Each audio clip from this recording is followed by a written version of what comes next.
मोहदीतील दिवाळी, अश्रूंनी भिजलेल्या आठवणी आणि जड अंतकरणाने निरोप। वर्षभरानंतर गावात परतलेल्या कर्मचाऱ्यांचे खेळ आणि भावनिक संवाद। मोहदी दिवाळी म्हणजे कुटुंबासोबत आनंदाने एकत्र येण्याचा सण। मात्र मोहदी गावात दिवाळीच्या निमित्ताने एक असा भावनिक आणि सत्य मेळावा भरतो जो डोळ्यात पाणी आणल्याशिवाय राहत नाही। नोकरी व्यवसायाच्या निमित्ताने देशाच्या कानाकोपऱ्यात विखुरलेले मोहदी गावचे कर्मचारी केवळ याच सणाला आपल्या मातीकडे परततात। वर्षभराची ताटातूट। या कर्मचाऱ्यांपैकी अनेकांची वर्षभर आपल्या जन्मदात्या आईवडिलांशीही भेट होत नाही। अनेक महिने आईवडिलांचे मुखदर्शनही न झालेले हे पुत्र जेव्हा दिवाळीच्या धामधुमीत घरी परततात तेव्हा घरी आनंदाश्रू वाहतात। पण हा आनंद अल्पकाळ टिकणारा असतो। आठवणी जाग्या करणारा मेळावा।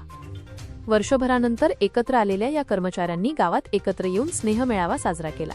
यावेळी त्यांच्यात कामाव्यतिरिक्त इतर कोणताही संवाद नव्हता, तर फक्त बालपणीच्या आणि संघर्षाच्या आठवणींचा ओघ होता। अनेक सहकाऱ्यांनी अतिशय हालाखीच्या परिस्थितीत शिक्षण पूर्ण केले। अभ्यासासाठी पुस्तक घेण्यासाठीही पैसे नव्हते।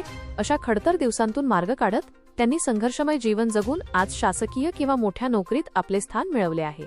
या आठवणी एकमेकांना सांगताना त्यांचे डोळे पाणावले। क्रिकेट कबड्डीने दिले बालपण। या भावनिक गप्पांनंतर थोडासा तणाव हलका करण्यासाठी त्यांनी बालपणीच्या आवडीचे खेळ खेळले।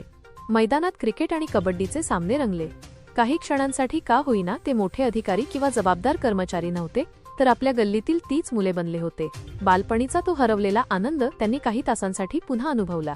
पुन्हा वर्षभराचा निरोप, पण या आनंदावर लवकरच विरहाची छाया पसरली। दिवाळीचा सण संपल्यानंतर आपापल्या कामाच्या ठिकाणी परत जाण्याची वेळ आली।